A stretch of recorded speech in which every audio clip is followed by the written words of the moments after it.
Yo, this is Khari Nixon. Yo, this is Dharmic X, and you're tuned in to the Encore Radio Show. The views and comments expressed on the following radio program by its hosts and their guests do not necessarily reflect the views of... Before I had the deal, I was out here with the...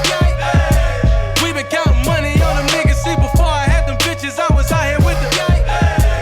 We been counting money on them niggas. See, before I had the digits, I was out here with the... We been counting money on them. See, before I had the deal, I was out here with the... We been counting money on them. We some rich young niggas out the project. Still counting money on them. Screaming fuck them other niggas in the process. Right? Still counting money on them. We some rich young niggas out the project. Still counting money on them. We some rich young niggas out the project. Still counting money on them. I was counting money right in front of the corner store. They was talking rapping up. Good morning, folks. It's the Encore Radio Show. This is Wise. This is Is Jones. I'm still working on cutting out the your boy Wise. Yeah, no, I like it. I actually do like it when you say your boy Wise. We're not doing that no more. anyway, yo, we got a great show today. Actually, we're super excited for all our guests today. Yeah, this is our second hip hop roundtable discussion, and it's gonna be glorious. Let me just say that. So I'm gonna let you guys introduce yourselves. Who wants to go first? All right. My name is Dharmic X, and I guess I'm a jack of all trades, master of none at the moment. We're figuring it out in transition. I used to host a radio show called NW3 Radio. Still hosted, I guess. We just put up a new episode literally this morning. Or an old episode, if you will. So still doing that, I suppose, and then doing other things here and there as they happen. That's what's up. Yeah.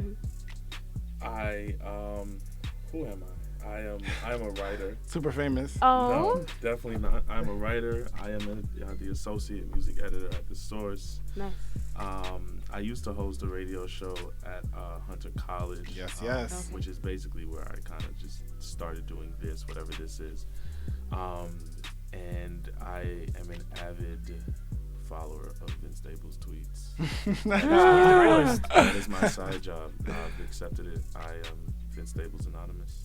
Absolutely. He is the realist. You're listening to two members of the Vince Staples Anonymous. Absolutely. Fair enough. 100%. Fair enough.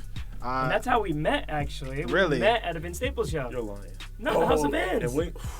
Man, that was crazy. That was a crazy night. Yeah, so the first time we met was at a Yo, if that happened today, the line would have been... I mean, it was already crazy. But and he was opening up for Pusha. Yeah, so. And no one knew. No one really knew what was happening. That's what's witnessing up. History. That's crazy. That's what's up. Hunter pushed them a lot of people out. Matter of fact, because I listened to your radio show at Hunter as You're well. lying. I'm serious. I'm very serious. That's how I met Cope. Shit. That's how I met Cope. Oh, that's right. Yeah, that is how our producer Cope is at it. Yeah. But yeah, you know. Yo, you didn't know? Oh. No, You know, I knew Chris. around. I knew Chris. Like when I saw Chris's tweet last night. Yeah. I hit him up. I was like, "Yo, are you going to the podcast anymore?" He was like, "I kind of like produce it." I was like, "Oh, all right." But I didn't make that connection. Oh, Wow, yeah, that's yeah, crazy. yeah. Chris Kovacevic, that's the OG. That's he reared me. That's my guy. Cope is a lot of things. Yeah, man. So yeah, I mean, Hunter put out a lot of people. I co-hosted the show at Hunter as well. Like nice. I think it was the year you guys stopped was the year I started there. Oh, that's crazy. Yeah, That's man. dope. That's dope. Anyway, so definitely thank you guys both for coming through. Absolutely, very happy to have you both here. We have a lot of things to talk about. I want to start off with something that went over people's heads that people, I guess for the casual hip hop fan, it would have went over their heads, but for you guys, not so much. So for you, what was the most interesting thing to happen in the industry this year that went under the radar? Wow. Damn. It's been a very interesting year of hip hop. It definitely has. 2015 was like... I feel like 2015's been really pivotal. It's been very fascinating. Yeah. I feel like I learned something new every year that made me think I was a dumbass the year before. Absolutely. One of the things I've learned a lot about the industry and kind of how it works over the last year, and I would say the biggest thing I didn't realize is So obviously you know that like just because an artist is independent, it doesn't mean they don't have like a major distributor. Facts. For example, Macklemore, before the songs hit radio, he was on ADA, which is like an independent subsidiary of Warner. Yeah. That's how Rhymesayers comes out. And all these labels have it. But what I didn't realize is that these distributors actually sometimes put up advance money for artists. And so you're getting these situations now where people are signed to label X, but you don't know whether they're just being distributed or not being distributed, whether there's an advance coming out of it, not coming out of it. Yeah. And that's interesting because that's a really cool way for, right now we're in this like wild west of rap where, sort of anything can kind of go and a record can hit radio without necessarily needing a lot of money up front. Fact. And so like, that's another cool way without having to get signed to get that lump sum right up front that some artists need just because of their financial situation. So I find that pretty interesting. I'd say that's the biggest thing that probably definitely goes under the radar. Also, labels using other labels to pretend they haven't signed an artist. Wow. That was what McBenson's situation was last year. And that is happening again very soon with a release that is coming out through another label that I will not name necessarily because it's a secret. TBD. Okay. You will know it. My turn. I think what really opened what I was really opened up to this year was just how broke rappers are before they're not broke. Oh, facts. Like, just through doing different interviews and just speaking with different people, like, it always shocks me how recently an artist was like sleeping in their car before they're doing like their first label listening session. Like, I just interviewed an artist that just recently blew up. He put out an album like I think in October, and he's like the shit now. Like, he's, I don't want to say his name, but he told me some things off the record, just in passing. And he was basically like, yo, when I signed my deal, I went back and took a nap in my car. Like, he couldn't afford a hotel room. Wow. He has a daughter. His baby mother is back home and struggling. The word he used was ugly. He was like, it's ugly back home. Yeah. And I was like, yo, you just signed to a major label. Like, what are you talking about? So that always freaks me out. And I guess that speaks a little bit to Dharmic's point. It's just like, it's so crazy the things that go on behind the scenes, like behind the scenes. Like, there's so many levels to it. And just hearing that from him, like, that shit fucking with me. Like, I was like, yo, how is this possible? Like, you're about to do a sold out show and you don't have a hotel room. Like, this doesn't make sense. The other thing that you don't realize right away, especially when you're looking at it from an outsider's perspective, is that ultimately money is money, and there has to be a way for money to go from point A to point B, and how like a 1.5 million deal gets actually given to an artist. They don't just you don't just go to the damn label and like have a meeting and take a picture and sign a check and have the money. That it has to actually get to you somehow. Facts. And it has to get accounted for in taxes and expenses and all these other things. So, and that's something you kind of knew, but like, especially when I'm entering adulthood now, where I have a job and everything, you start to really understand just what that means to have money but not have money. Like, to know that you have a salary coming in next week, but know that for this next week, you really only have $50. And just because you have a job and money doesn't mean you actually have any money. So, watching that sort of play out in your own life makes you realize that's kind of how it happens in the music world too. Yeah, the best thing the industry does, especially for you as a new artist, it puts you in a position to make a lot of money. Okay, that's fair. It does not automatically translate to dollar signs in your account. Like, I was shocked. Like, a few years ago, I was having an argument with a friend of mine, and we were just kind of arguing about who just has more money on the surface. Okay. And I was arguing for Kanye, and I forgot who he was arguing for. It might have been 50 Cent. And I knew 50 had more money than Ye, right? The answer is 50. Right, but I had no idea how the disparity. Like, I didn't know it was that big of a gap. Like, Kanye is obviously hugely famous, immensely talented. He's got all these different people and assets that he has around him, and he's probably worth a shit ton of money. Yeah. But how much money he actually has in his account? It's probably not. I was shocked at how low it was. I mean, like, so then, at the time, this was years ago, at the time, it hadn't even cracked like the 80, 90 million mark. Oh. Really? And now he's worth about 160, I think. But Okay. this was like 2011. Yeah. He didn't have access to more than like maybe 70, 80 million. And I was shocked. I'm like, yo, this is the most successful artist of the 2000s probably. And when he's not worth more than 50, who hasn't put out a good album in 10 years. You know what I mean? So it's like that's when it really clicked for me. I was like, yo, this is different. Like, it's still a hustle at every level. Like, it's not just these young guys. Like, everybody, you know, like this Adidas venture is not actually going to start turning dollars for EA probably for the next like 3 years. You know what I mean? Just because of how much money it took to put in. To put it up. Yeah. That's right. I mean, that just goes to the legend of 50 Cent though. Exactly. Especially this year with all the craziness, whether he was bankrupt, what does bankruptcy mean? What does it mean that he is filing for bankruptcy in this specific case? And that was a mess. I think he dragged it out a little too long. I don't think he intended for it to have spiraled as out of control as it did. But he definitely knew what he was doing when he decided to do it. I think it got out of his hands a little quicker. Ultimately, he's not broke. He's definitely not not broke. Bankrupt. None of that is actually true. But I don't think he intended for it to have turned out into the PR disaster that it kind of turned out to. Yeah. Right. So then let me ask you both about financial literacy.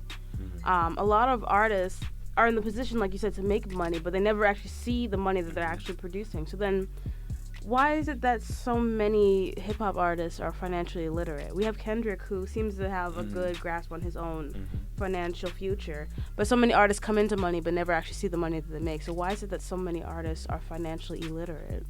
I think it's really about the people you have around you.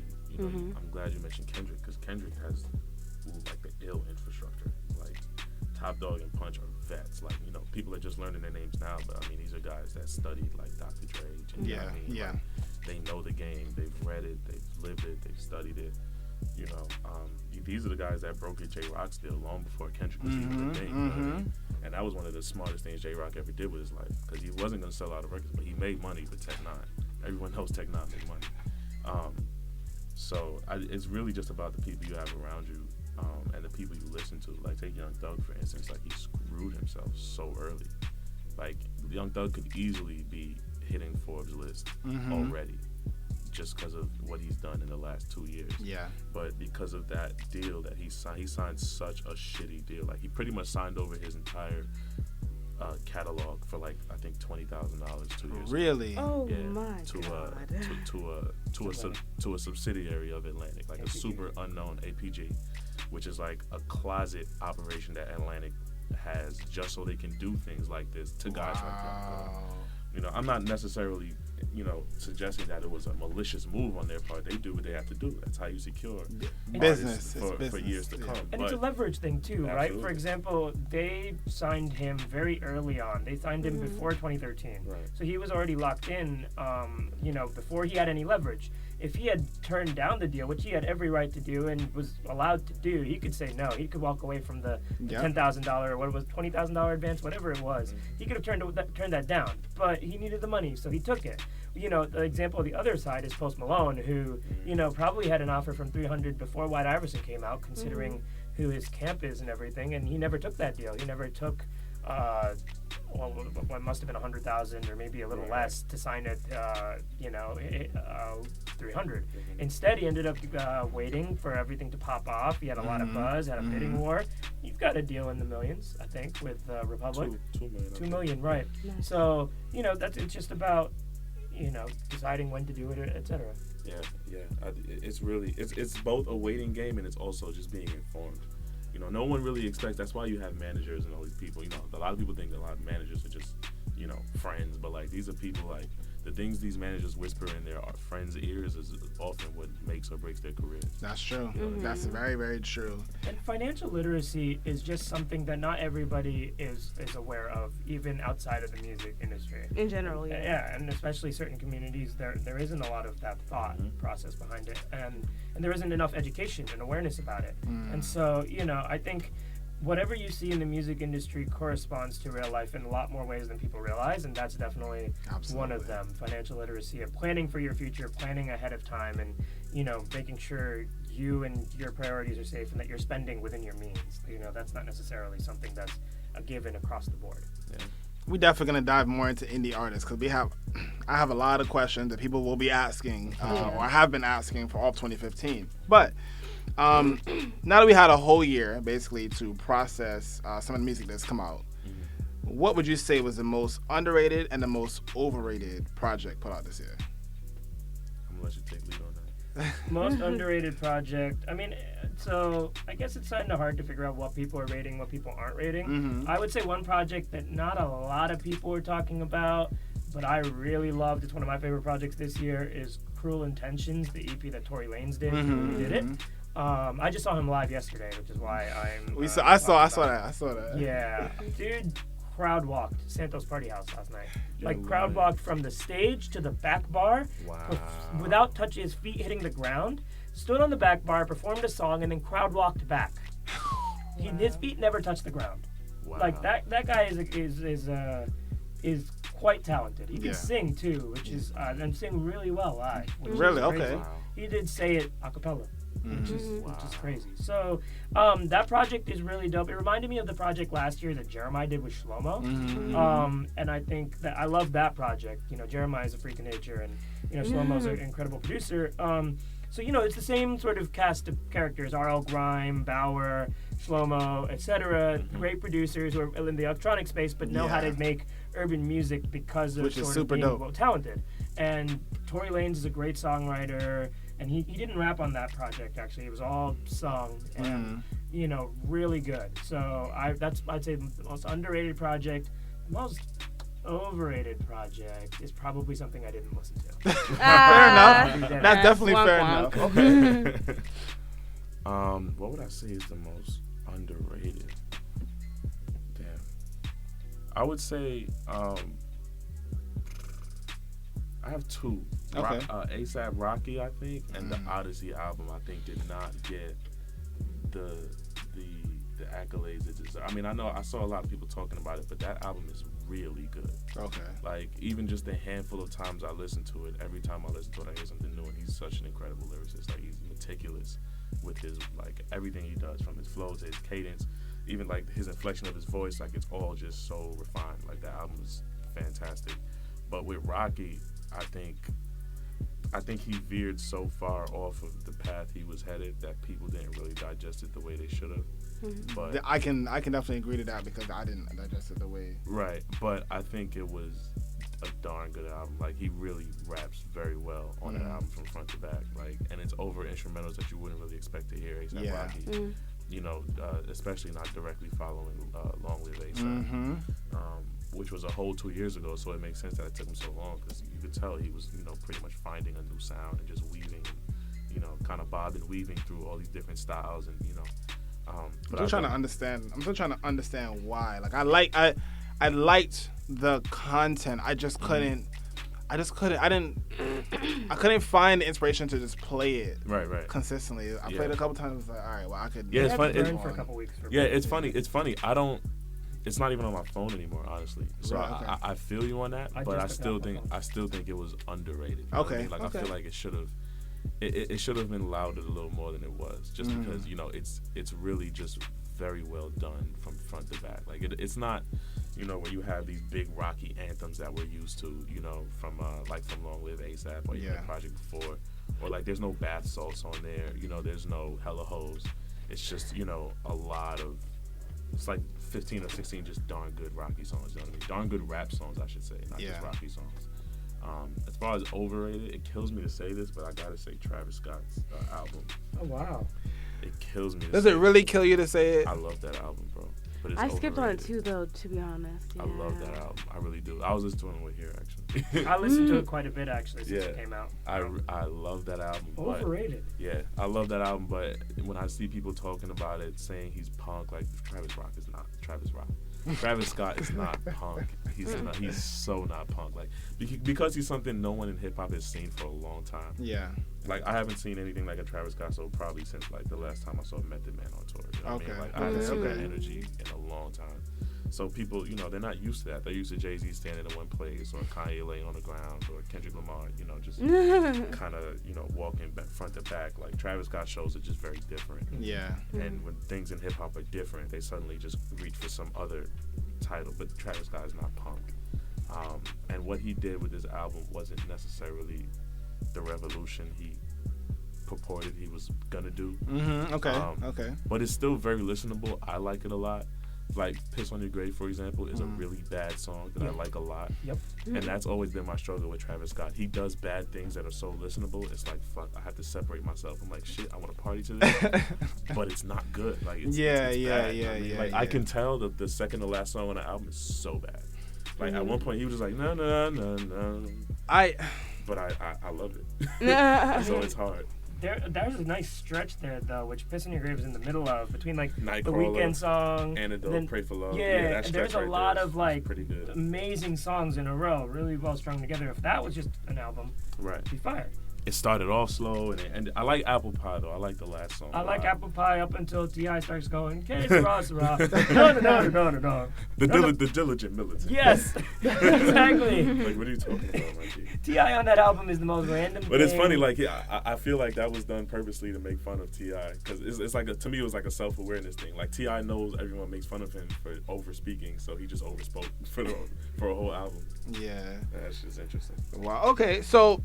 I will say one thing I found overrated was the weekly freestyle series that happened in this year with Fabulous and Jadakiss. Oh, everyone loved that so much. Are you kidding me? That's too blasphemy. much. No, and I know a lot of people think it's blasphemy, which is why I think it's overrated. Like, I don't want to hear these guys rap over like the same things they were doing 5 years ago when they were actually hungry and really wanted to rap.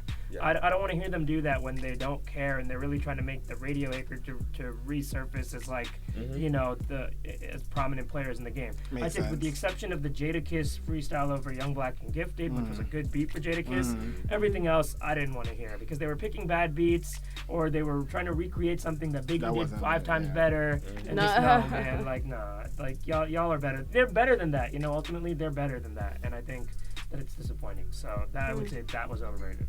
That makes sense. What? How important is it? You guys just both talked about shows. How important is it for people, true fans, to actually go to an artist show and see them live versus just listening to the project?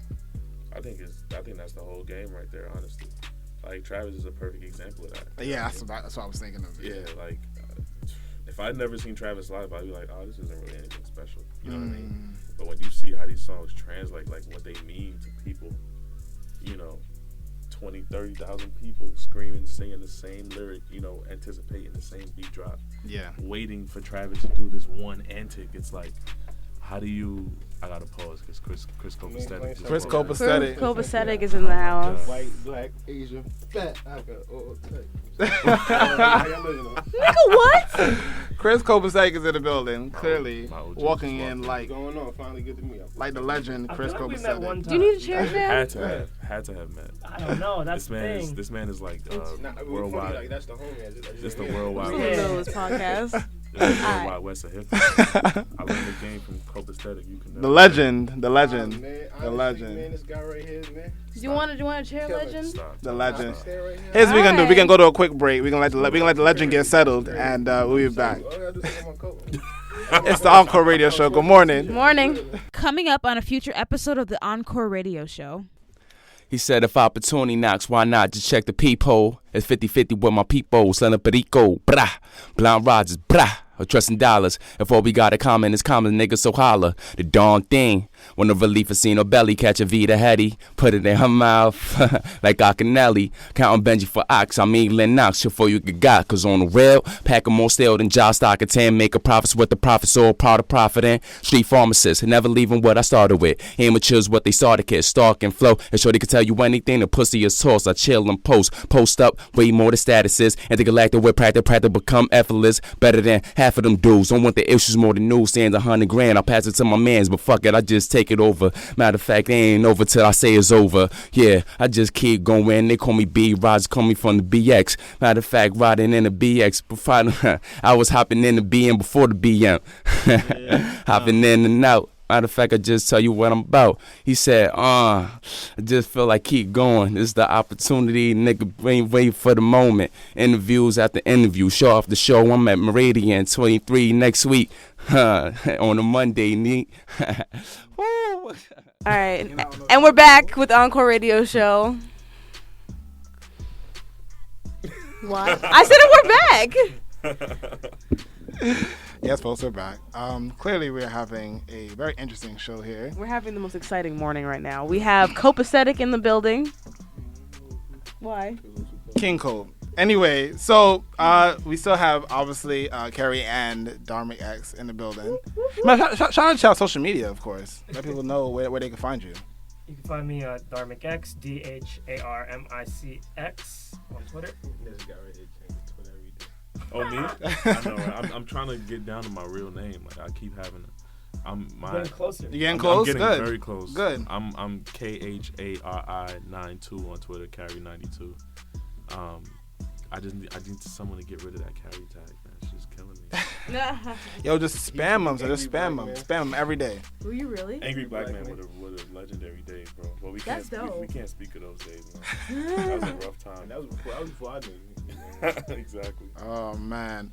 All right, so let's talk about industry plans for a second. Oh boy. Okay, so we had the Sound Killers in here a couple weeks ago, and we were talking to them about industry plans and if they do or don't have a place in the industry. Does it make sense? Is it fair to artists who've really been grinding? So what do you guys think? Michael Jackson, industry plan. The Beatles, industry plan. This is how the music industry works, just like any other industry. Like, you know, there's artist development that happens behind the scenes for all the greats. It has happened. It will continue to happen. And there is absolutely nothing wrong with it. Wow, did you know that question was coming? Nope, but I knew my answer to that question the minute it happened. I was like really well. I don't even know if I have to add. Yeah, I mean, like, everyone's biggest shtick with industry plants now, I guess, is Rory. Rory is like everyone's favorite industry plant. That is a failing. I definitely want to ask you about him though, because he gets a lot of flack for sounding too much like Andre, trying to be a copy clone of Andre. So much like Andre. And is that to his detriment? Do you think? No, I don't think so. Okay. I mean, you know, it might be a compliment. I don't know that he does it deliberately to the point where it's like, I'm gonna say this word so it sounds like Andre 3000 would say it. I watched his XXL freestyle and I just thought he was himself. Like, I mean, he seemed really comfortable, and I thought it was darn good. You know what I mean? So I loved him in Afropunk. He was so good. I missed that. I didn't shout out. He's on the red stage. He was everything. I got love for XXL. All my homies over there. Shout out Manny and Roger. Those my OGs. Shout out Manny. Manny, that's my guy. Yep. So yeah, and I love how he played with it on the cover, actually wearing that shirt. You know, but I know the guys that reared him really. The OMO boys, shout them out. Those are good people. And what they do isn't like shady or anything. What they do is what most people should do with artists now to avoid some of the pitfalls we talked about earlier. Like, you find these guys and you just teach them the game and you give them opportunities that they wouldn't ordinarily have, but not because they're not talented, just because they don't have the platform. So I don't think there's anything wrong with it, really. Would you rather have somebody who spent 3 years out in the streets selling mixtapes to get a buzz, or would you rather have somebody who spent 3 years in a studio working on songwriting and making great records? Right. What would you rather have? To me, both. As a listener. Yeah, I was gonna say to be fair, both. I mean, I just listened to Big Crit on the Rap Radar podcast, and he was like, I mean, first of all, I didn't know he was 29. It's the first thing. Second thing is, he was like, yo, he was out here. He was out in Atlanta for a long time, just selling CDs and doing shit. Like, he went. Part of the game, especially when you're an outsider trying to enter in, is like working really hard to get in, right? Yeah. Or get your money or get to your financial goals. That grinding is definitely a big part of it. It's part of rap's blue collar underdog tradition. But at the same time, if you're grinding, you also need to have your talent. Like, it's also a talent-based thing. It's not just the person who does the most work should win. Music is subjective. Music is based on intangibles. And so if you like a certain type of music, or, I mean, if your music is good, it'll speak. Whether you necessarily put in the same work as somebody who tried really hard and can't write songs as well. That just is what it is. It's unfair, maybe, but that's what life is at times, too. Yeah. I remember seeing a tweet not too long ago. I can't remember who tweeted it, but it was kind of like, he said, if you can't get your music to the mainstream, you suck. And I thought that was, I mean, it's so hyperbolic, but I thought it's funny, and I liked the tweet. Like, I thought it was a good tweet, just because, like, you obviously don't suck if you choose to remain an underground artist. That's where the hyperbole is. But I mean, for I think what he was really trying to say is that people that complain about not getting their music heard, like that's not anyone's fault but your own. Like there are so many different outlets, and if you choose to not do something because you think it's like, you know, I don't want to be a plant like that. You know, if Rory did that, no one would have heard his album. True. Here's a thought. You know, everybody knows Tech Nine. Everybody knows Tech Nine as this independent DIY example, right? Now, Tech Nine co-founded Strange Music. The co-founder of Strange Music is a man named Travis O'Gwyn. Mm-hmm. Nobody knows who Travis O'Gwyn is or what he does. Travis O'Gwyn is was a furniture furniture businessman in the 90s. He was a fan of Tech Nine's music. And he approached Tech Nine when he was signed and going in and out between deals and the music thing wasn't panning out. He goes, I'm a big fan of your work. What can I do to help you make it in this game and make you succeed as an artist? And Tech Nine explained the situation that he didn't have anybody backing him to, you know, take his music to the next level. This guy put money behind Strange Music. Strange Music was founded on a $1.5 million investment by a furniture businessman. Maybe not somebody in the music industry, but definitely somebody with money who was able to support the guy. Is that not like the 1.5 million could come from a label or it could come from that guy, you know? Like, I think that's one aspect of it. And the other aspect is at this point, she asked me, who was my favorite up-and-coming indie artists. Yeah. There are a lot of artists I like who are on the come-up who I know aren't indie. Like, that's just the reality of it. There's a lot of people who are making great music right now, and people think they're indie, but they're not indie. And, you know, neither of us, and one of the things you noticed early on when we started talking about different things we learned about the industry is we're not going to name names because both of us kind of can't name names, but that's just the nature of the beast. But yeah, there's a lot of people, I can name at least 4 or 5 people I know right now who are signed and they're not announcing it, and, you know, they might not announce it for a while.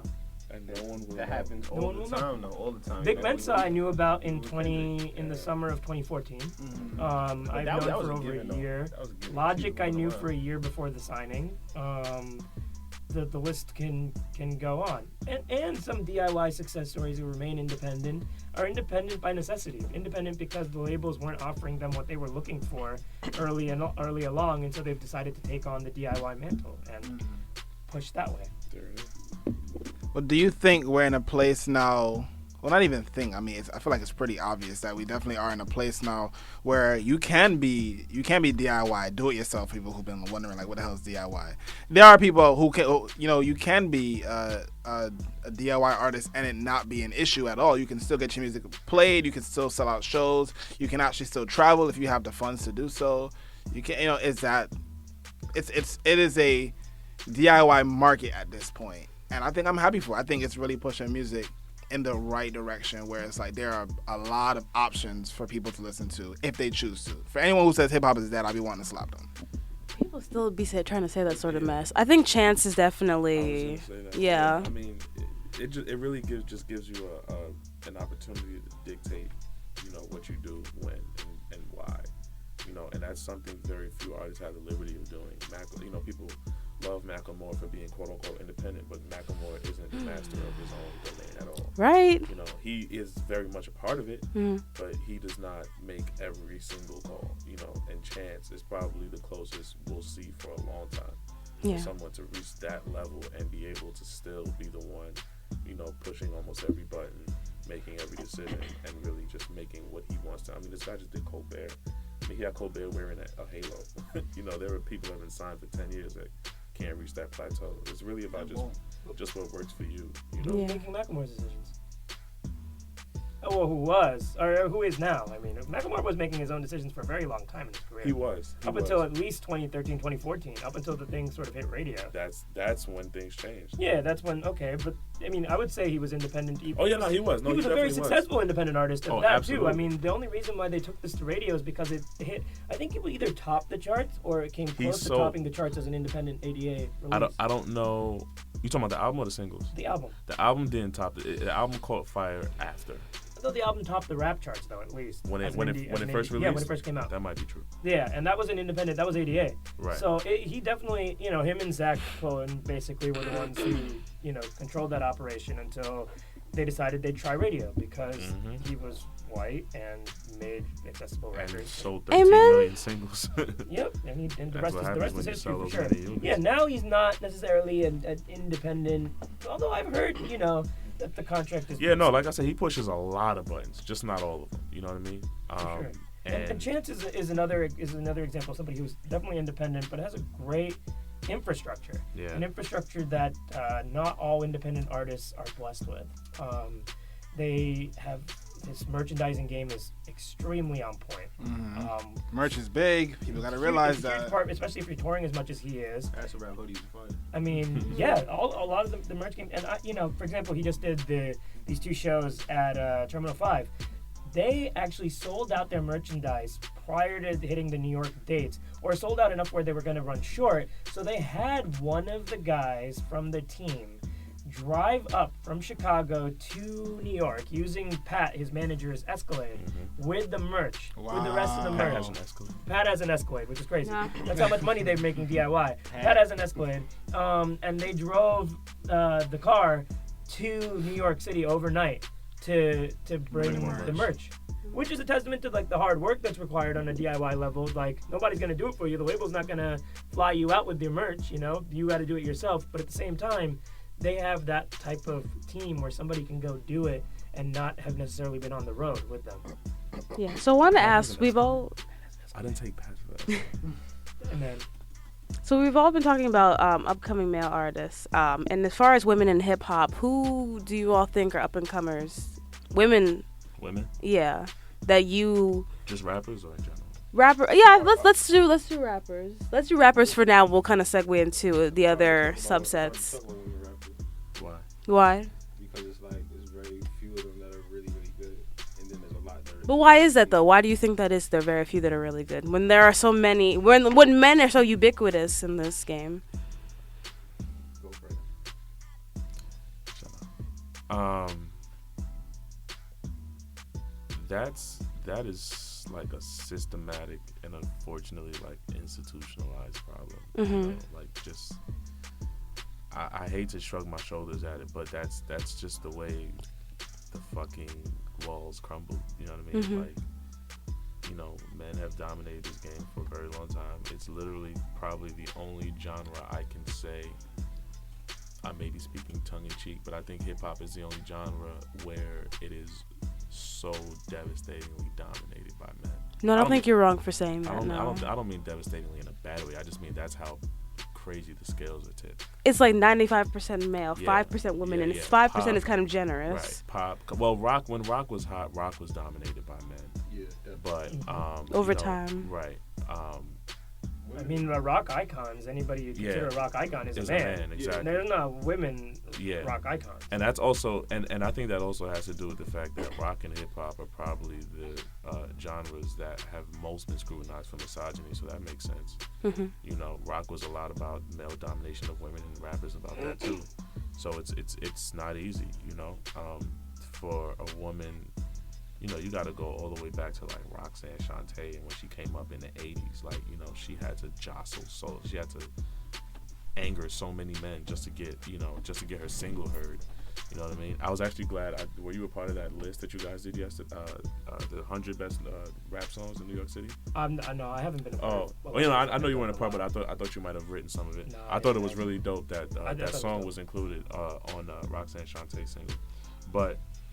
And going through, the years and decades in hip hop, it's just, there's always one woman in every era that just shoots to the top. But as far as, making it a culture of making sure that women get the same opportunities and get heard the same, that's not just an individual effort. That's gonna have to take a wholesome, top-down effort to make sure, okay, look, she's not just gonna be a Nicki Minaj, or she's not just gonna be a Lil' Kim. You have Rhapsody. Rhapsody raps better than 90% of the rappers I know.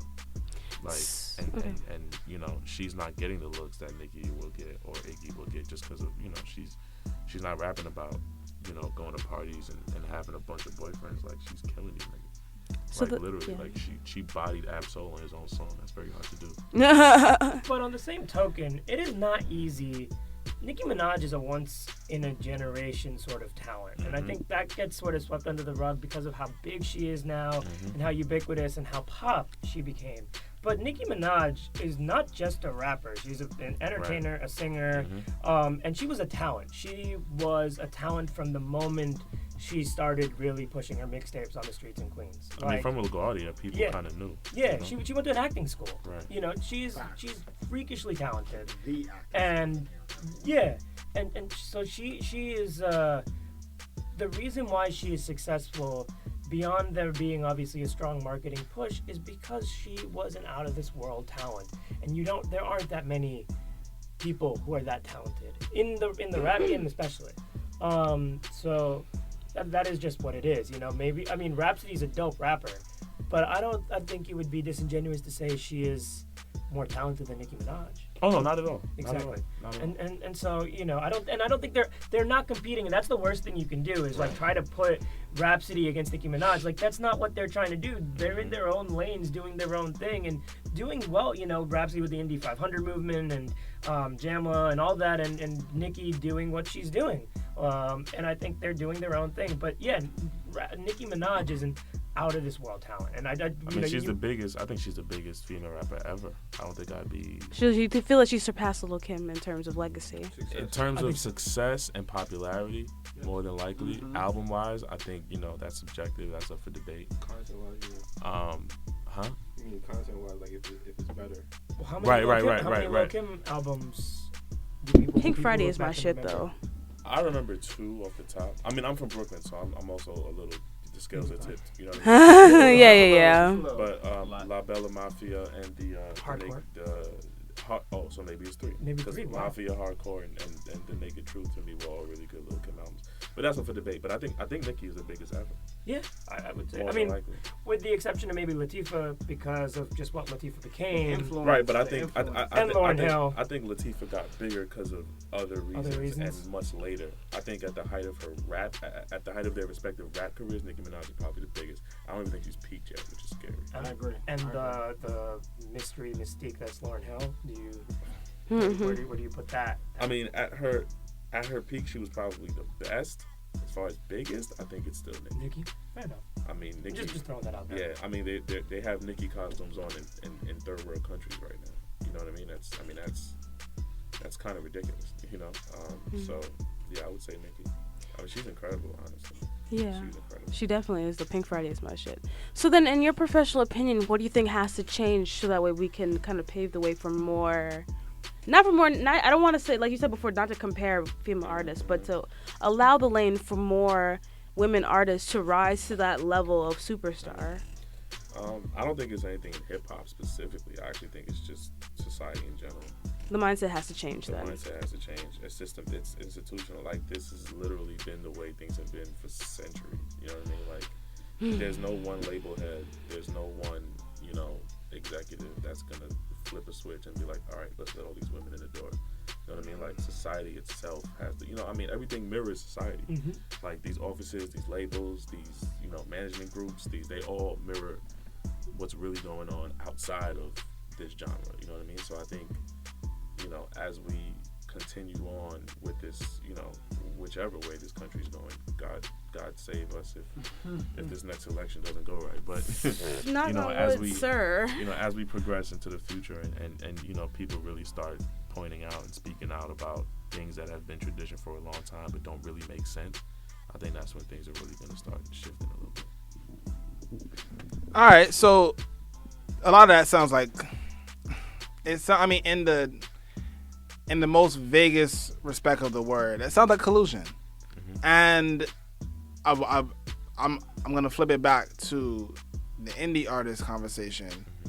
Is it collusion between these music execs and, you know, mainstream radio, where they're like, you know what, like, we like this song, we like this talent, but until they come to us as the indie execs, until they sign that deal, until they sign, whether it's distribution or an actual deal with the label itself, we don't want to hear them on the radio? Do you see that as something that quietly has happened? Well, major labels control radio. That is still very much a fact in 2015. payola still exists on an indirect level. It's not the label themselves who pays the radio stations. As usually when somebody throws out this conversation, especially in New York, we get into the individualized Hot 97 PD getting money from insert label here, and that's not happening. Yeah. And I would never imply that is happening, because it's not. But what is happening is these radio stations are owned by multiple radio stations are owned by one entity. Yep. And there is, well, in certain markets, there's definitely the individual DJ level. There's the guy giving the money to the individual DJ who does all these different club nights, and he'll go and play what this person has paid him to play. And that's happening not necessarily in New York, but happening in other markets. Yeah. But then there is amount of like radio budgets that, you know, are going to middlemen in these labels. They're going to middlemen who are not employed, don't have a email from the label, but work for the label to sort of make those sort of moves happen. It exists. I don't know to what extent. I've never worked at a major label, so I can't entirely comment on it, but that's still very much a fact. And beyond that, I mean, if you look at just how business works, in order for you to make money, you have to spend money. And in order to, you know, get word out there that your single is moving, you need to spend money to promote your single. So from that perspective, you do need to spend money to get radio play. Just, you know, that's sort of like an indirect correlation right there. And, you know, who can spend more money? The guy with $100 million budget from some company, or you with your man's money that makes $100,000 if you're lucky. So that's just kind of that's the way business works. I don't know if this is directly answering your question, but you know, just to speak into Dharmic's point, I thought it was really interesting. You know, that model is like the same everywhere, no matter what it is conceptually. Like, for example, Atlanta. Like, you won't have a furniture businessman necessarily putting up $1.5 million for a great artist in Atlanta, but what you will have is like 10 or 12 drug dealers putting their money together and getting it to the DJ at Magic City on Monday night to make sure specific. No names were named. He said Magic City Monday night. Like specifically. No, like I literally. No names were named on Monday night. Like I specifically. Don't say that. Like there's an artist, and I love their song. Mm-hmm. I'm not saying the song is bad, but it got popular literally because, you know, there is a group of drug dealers in Atlanta that bring thousands and thousands of dollars to Magic City on certain nights when DJ Esco is spinning. And Esco the strippers need money, right? Facts. So the more money that gets thrown to the strippers, the more you get to dictate what music gets played. That's just how it is. It's the same model as what Dharmic was speaking to, but it's indirect. It's not like, okay, you give me this money and I'll play this record, right? You gotta make the strippers happy. That's why. And honestly, all these records that are coming out of Atlanta, that's the formula that they're going through. Which makes super sense. Yeah, that's what it is. People in Atlanta cooking right now. That's you know. So it's really that model almost everywhere. Whether it takes a different form, whether it's a businessman, whether it's, you know, the strip club. That's just how it is. Like you said, you gotta spend money to make money. You know, and that's. But keep in mind that a lot of the records that get played at like Magic City on a Monday or get played at like clubs aren't radio records necessarily. Like, how many records does Travis Scott have that have charted on radio or charted on Billboard? Not that many. Nope. How many records does Meek Mill have that have charted on radio? Not that many. And I don't use Meek Mill in the... man, this damn beef. But anyways, Meek Mill is popping records. Meek Mill has 6 or 7 records that when they go on in a party, everybody goes crazy. Meek Mill was the only artist that had Powerhouse Jumping at Barclays Center. The only one. And that's because he has hits, but none of those hits have actually charted, or never charted that high. And so urban music sometimes gets lost in the charts. So, you know, at the same time, there's that aspect as well. It speaks directly to the people. Like, directly to the people. It's like, they don't have to go through radio. Like, there's so many artists that are really, really great and have great music. And it just speaks to the people. People will know this song. You can play this here, and everybody will start jumping. And it hasn't been on the radio in New York City ever. Travis Scott is a perfect example. Canada. Yeah. Antidote. Or everything before that. Everything. The only record of his that actually debuted on the charts was 3500, and that was because there was such a big campaign for it. Like it dropped after Summer Jam, and he had all these artworks, and he had these Future on it. But like Antidote is just now crawling up the charts. Like when it was making 10,000 people jump up and down, it was just nowhere. It was on the internet. I just want to state here for the fact that I just saw Cope smile, and I've probably heard more from Cope this week than I've heard from him in the entire, what are we on, like 11 episodes now, something like that, for this season. I've been a part of like quiet. 4 or 5 episodes. It's quiet, bro. It's quiet. And in 4 or 5 episodes, you probably only said like 12 and a half words. He's coming out. Said like 12 and a half words today. He's coming out of his show. Yes, he is. Yo, shout out to King Cope in the building. What's up? What's your question? Everything is Cope aesthetic. Oh man, okay. So for indie artists, I'm looking for advice. What should artists do for promo after the initial hype for their album or project has died out? That's a great question. What should indie artists do after the initial hype for their, what is it? Their album, project, EP, however, whatever, there's a bazillion words to these things. The initial? Yeah. Well, I know this is y'all interview, but I feel like artists don't push their music long enough. They don't push it like they push it for like 3 months, drop one video, because there's so many artists right now that I know have projects, indie artists, like literally indie artists, and they don't have not one video or anything for it. And it's like, what are you doing? Like, do you try? Do you have shows? What do you do? Like, you know what I'm saying? You drop your music and it's like nothing happens after that. I don't know why people think it's supposed to like snowball into something. I think once the initial hype dies out, that's an interesting time period. I think videos and just recording more is what they need to be doing. I mean, we're in a very visual era right now. Videos is what drives everything. Like there are so many people that know rappers just because they saw a dope video, not necessarily because they heard a dope project. What's sort of GIF? Aesthetics, especially with the artists that are successful now are very aesthetically gifted. Like they know what their artwork is supposed to look like, what it's supposed to make people feel. Even their tour merch and like chants. Like Travis, they're very meticulous about every small detail. T.I. had a great interview actually when he first met Travis Scott. He said Travis walked up to him and was like, yo, everything's supposed to feel this way, and the letters have to look this way, and everything's supposed to sound like this. And T.I. was like, the fuck is this guy talking about? but when you look at it now, I mean, he was absolutely right. Like Travis Scott is not that good of a rapper, but he knows how to make a song that people really like. Yeah. And that's the point he was trying to get across. I think T.I. said that may have been 3-4 years ago. But that's the point he was trying to get across. Like you have to make people see you for more than just someone rapping on beats. So you need to be shooting dope visuals, right? You need to record as much as possible. Never stop recording as an indie artist. Like I can't stress that enough. Like never stop recording.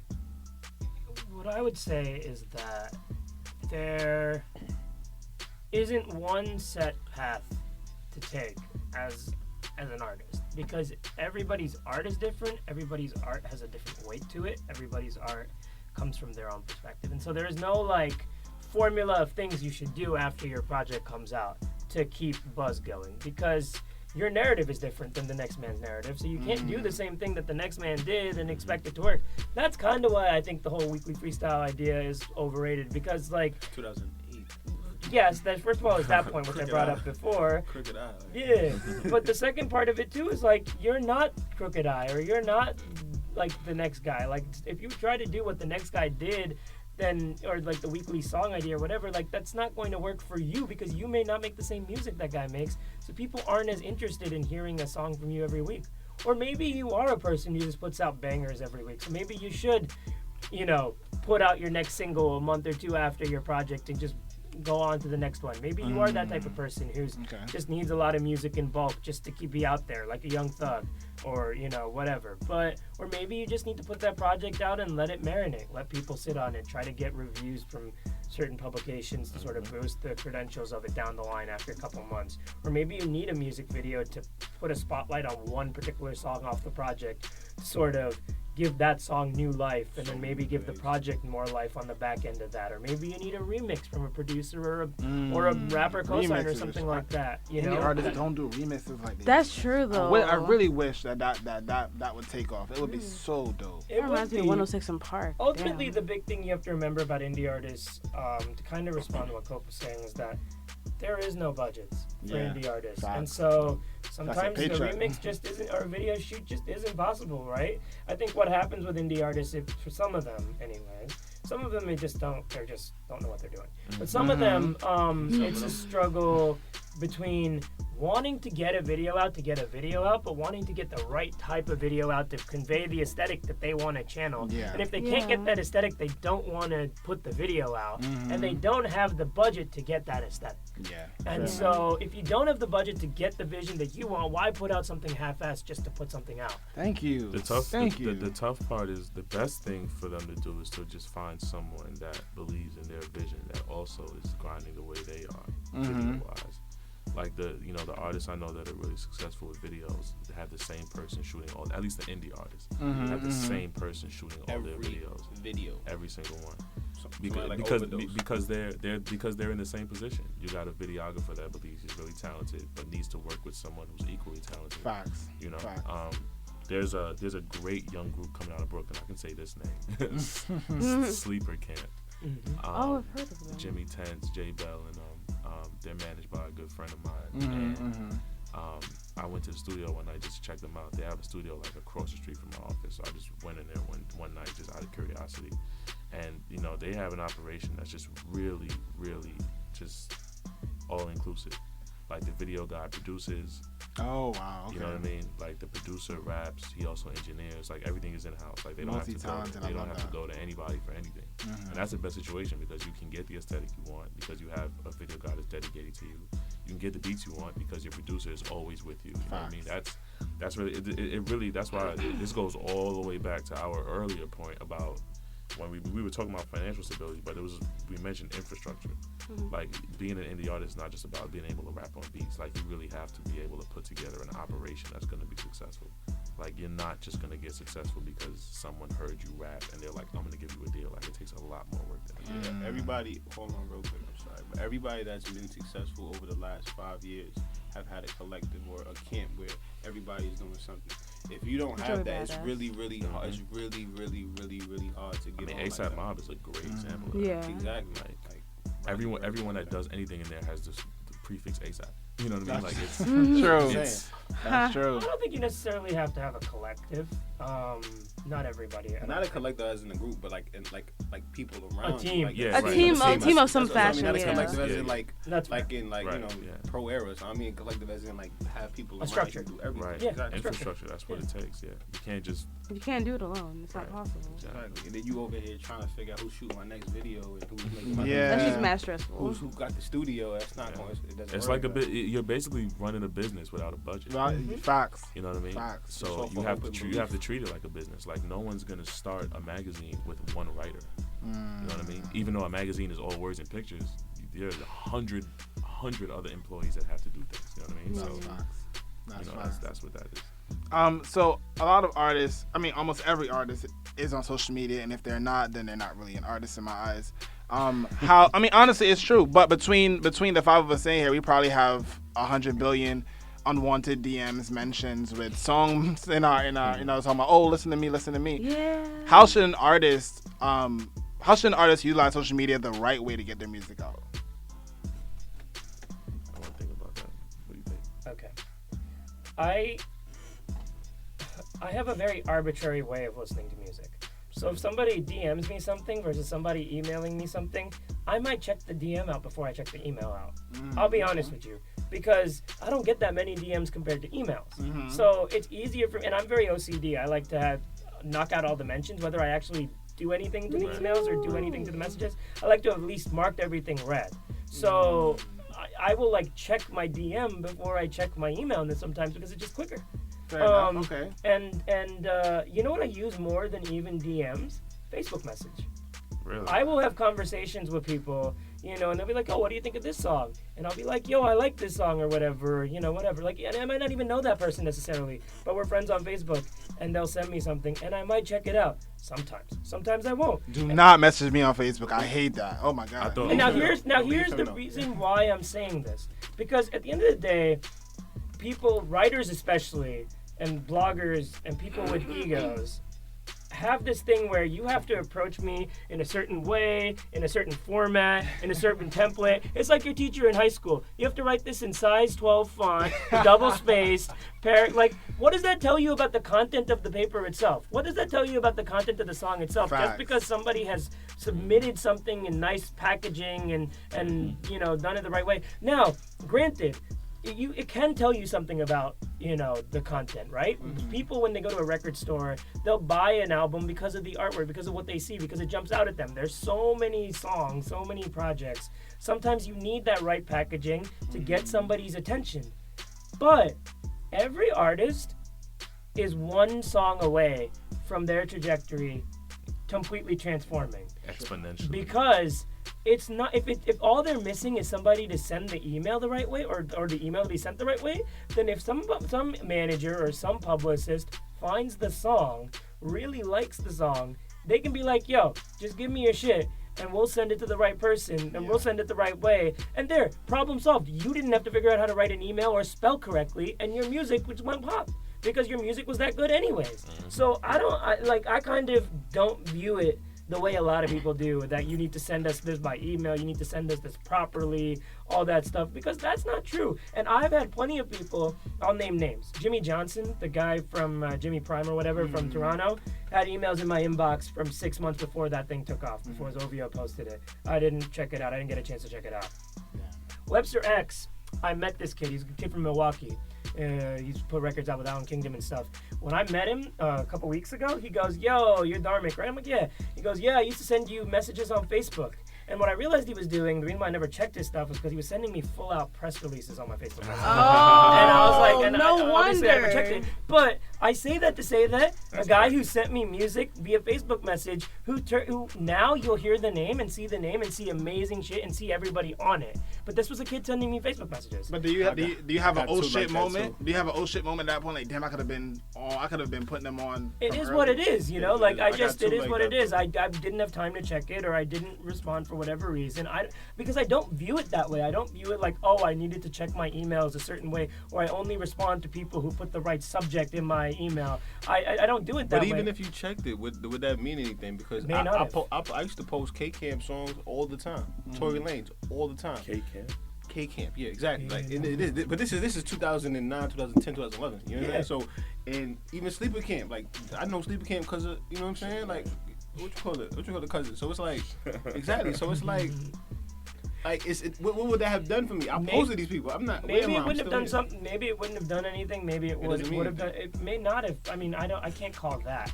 But for another example is Tunji Ige, who DM'd me a song before Day to Day came out. I didn't like the song, and to this day when I see him, I say I didn't like the song. Fair enough. But say it to his face. Yeah, no, we cool as hell, and he's a great artist. I just didn't like that song.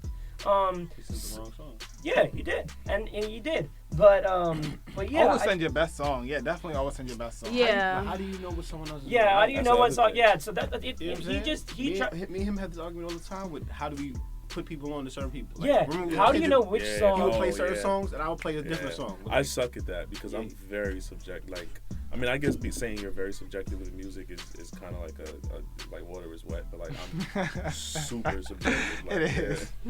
I mean, everyone is, but like there are certain songs that I know in my head. I'm like, yo, once you hear this, you're gonna be blown away. Yeah. And they listen to That's it. how And they listen to it. And they don't feel That's not the introduction. That's not the introduction. You know what I mean? Like, yeah. I'm a good introduction person. I can play you songs that is going to introduce. It's not even their best songs. It's just that I know that you're gonna like it because you like. Like I always pick the song where like if you're already a fan, this will make you love it even more. Yeah, I'm like that too. He's much I'm like better that at too. like picking the one that objectively is like oh, he'll play Book of Soul for somebody, like, you know what I'm saying? Like, I would. I did instead of that. instead of Sopa or some shit. You know what I'm saying? Like, right. I don't know. So yeah, I say all that to say that there are a lot of artists out there, so it really is a crapshoot in terms of getting people's attention.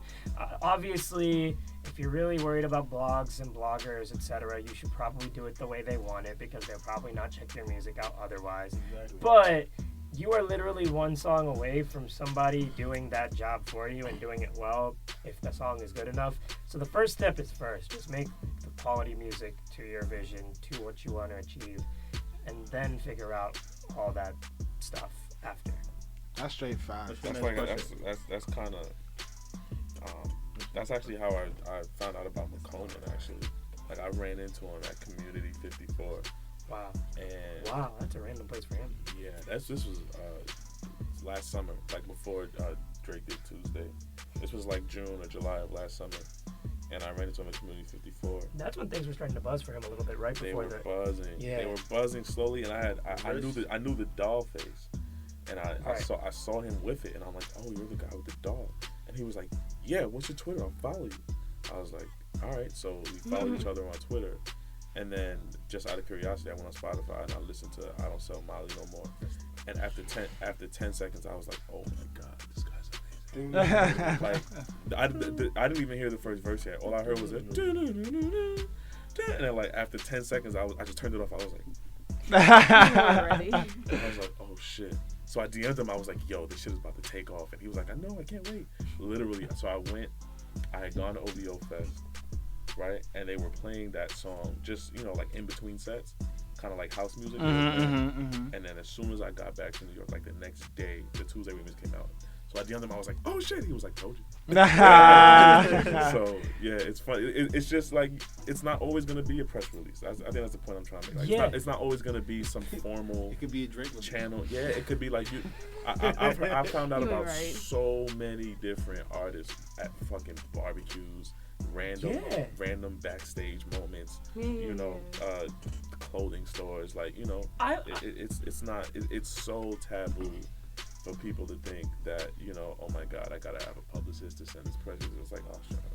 I like to find my music. I don't like being given music. I hate it. So I'm the type of person who may not peep the press releases all the time, but I'll go on a blog and find it, like, just listening to stuff. And I'm the type of person also who might see a name a few times, and after the fourth or fifth time, be like, okay, now I want to check it out. So I'm just comfortable. I'm just comfortable how I'm comfortable doing it. And so, that's just my preference. Not all bloggers are like that. Not all writers are like that. So you can't keep my preferences in mind when you're trying to figure out how to put your stuff out.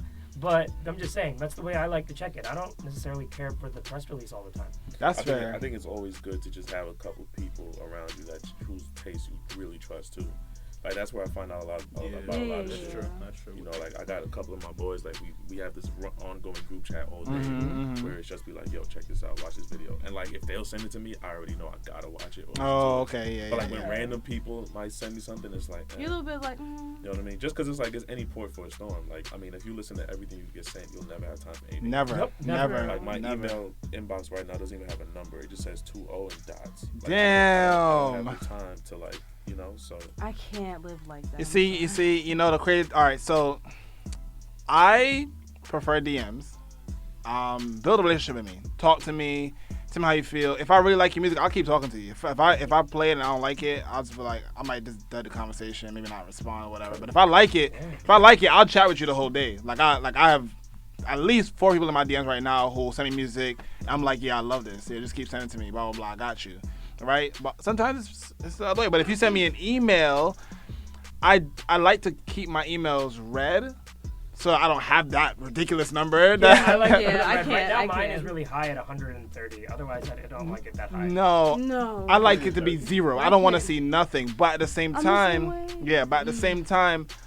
if an artist sends me music, I feel, and this is stupid, but I feel really bad if I don't listen to it. Mm-hmm. So I'll keep it as unread, just to remind me, like, yo, you gotta go back. Yeah. And I sometimes I just don't. Yo, there's somebody sent me something in Canada. I won't shout his name out, but I'm gonna get to it. I swear. It's been like a month, but I swear I'm gonna get to you. That's real. You know what, Wise? You got me on to giving people a chance with DMs and things. Because at first with Twitter and Facebook, nope, don't bother me.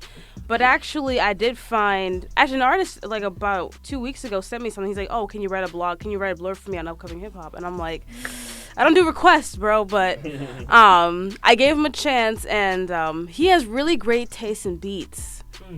Which is important. And nothing Very the fuck important. else. I got 1,400 emails. I don't even blog. I've been blocked since 2012. Stop it. Sheesh. Stop it. 14 I mean, I don't understand people still say, "Hey, cool." You like made my temperature rise Here's when the you thing said about that. what you Like, said with he got messages and 20,000. like if you like the music, you'll continue to talk to them. I've found that people who make great music may not be people I'm cool with necessarily. Like, Yeah. there's a couple artists whose music I really like who I hope to never have to have a conversation with in person because they are assholes or they're dicks or whatever. Like, I don't. Just because you make great music doesn't mean you're a cool person to hang out with. And the opposite is very true too. There are a lot of people who are really cool to hang out with, and I'm not gonna name any names. Like that, you see them out at all the events, and you hang out with them, and they're really cool as hell. They're awesome people. You want to see them win. You want to see them win because you're just around them. But I don't really care for their music. Like, it's not gonna show up on my phone, and it's not gonna be something I'm listening to. It's not gonna be something I recommend to other people to listen to. But they're just cool people. How many friends we got like that, yo? Khari. Oh, so many. Stop it. Khari, how many friends we got? So many, beloved. No, it's not. I'm not saying. I'm just saying like. So many. We like it's hard because it's like, and then they say stuff like my friends don't support. Oh my God, I hate that conversation. It's like I love no, my but let's friends have don't it. support me. No, but let's have that conversation because that's very interesting. Because I actually know a rapper who actually cut all ties with his friends for that very reason. Like, none of y'all support me, I'm out. Are you mad because? Hold up though. So what do you all think of that? What do you think about rappers who just say if you're not about my music, then we just. This is the thing. This is the thing has always been with me.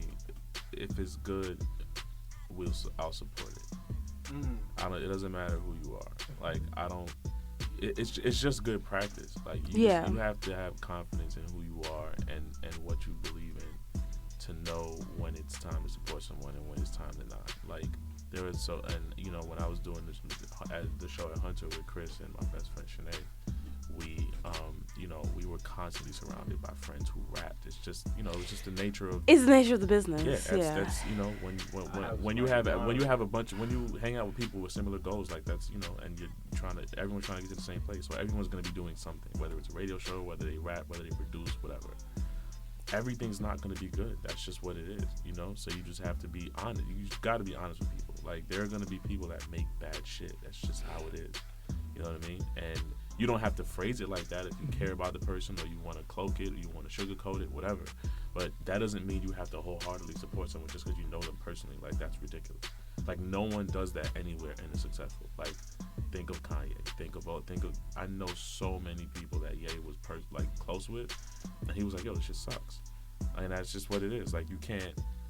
If he supported it, he wouldn't be Ye. You know what I mean? Like, there's a reason. You can't have yes men. You can't have yes men. You can't be a yes man. Yes, we were just having that conversation before about avoiding being a yes man. Yeah. But when there are people that make good shit, I love. Oh, 1,000. You like support their shit 100. I love reaching out like, yo, this is fucking like to this day. True City. I could say this name too. My boy from the Bronx, Frank. Is he from the Bronx? Frank.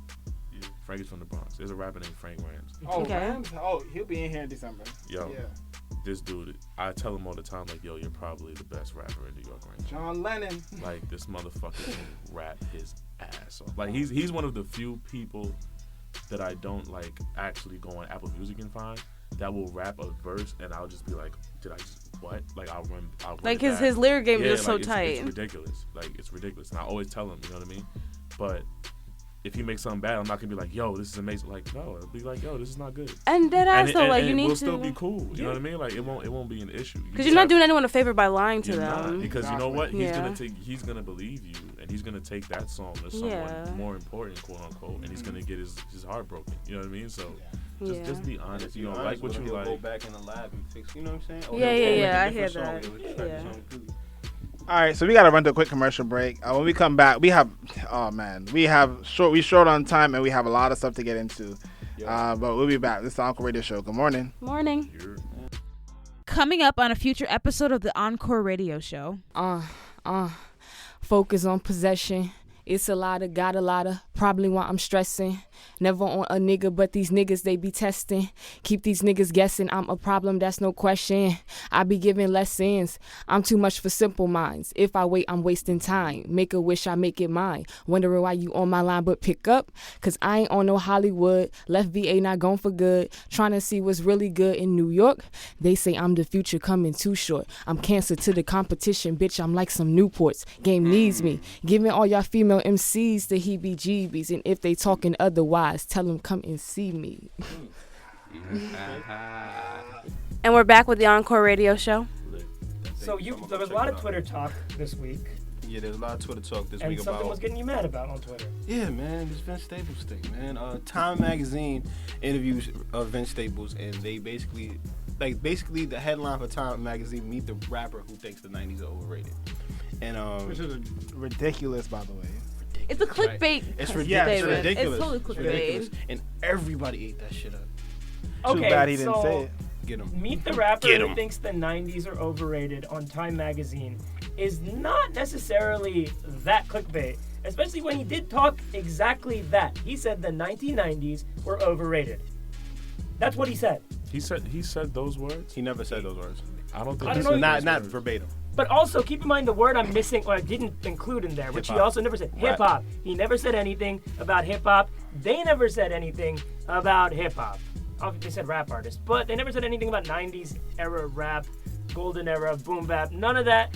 Vince Staples didn't mention any of that. What I'm saying is that the article says 90s are overrated. He said the 90s were not as poppin' as the 2000s in terms of living as a kid growing up.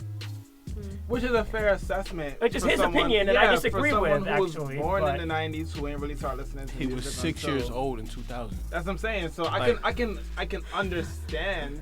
The reason why I think it's clickbait is because if they had just put out the article and gave it a different name, or give the title something much more relaxed, like Vince Staples talks about hip hop, no one would have clicked on it. It would have probably went over Mavi was said. He wasn't talking about hip hop for the Or first just the half of music that in interview. general. What would you call that? What would you title that piece? Vince Staples talks about growing up in the 2000s. If Yeah, that but was the you know title, that's- you they know would That's have a cared. terrible headline. Exactly. Terrible Wait, what about the millennial rapper?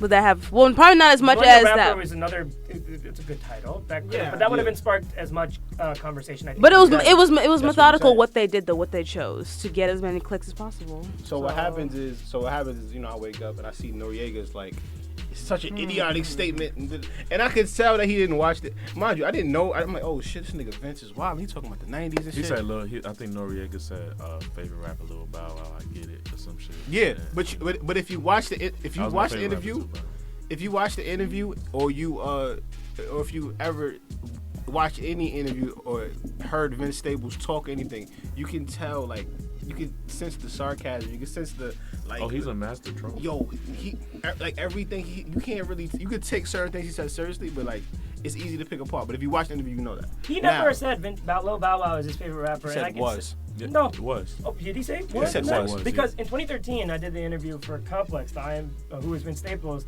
He said his favorite rapper in 2013 was Young Dro. Oh, that's what I'm saying. He's a troll. Like that's what he.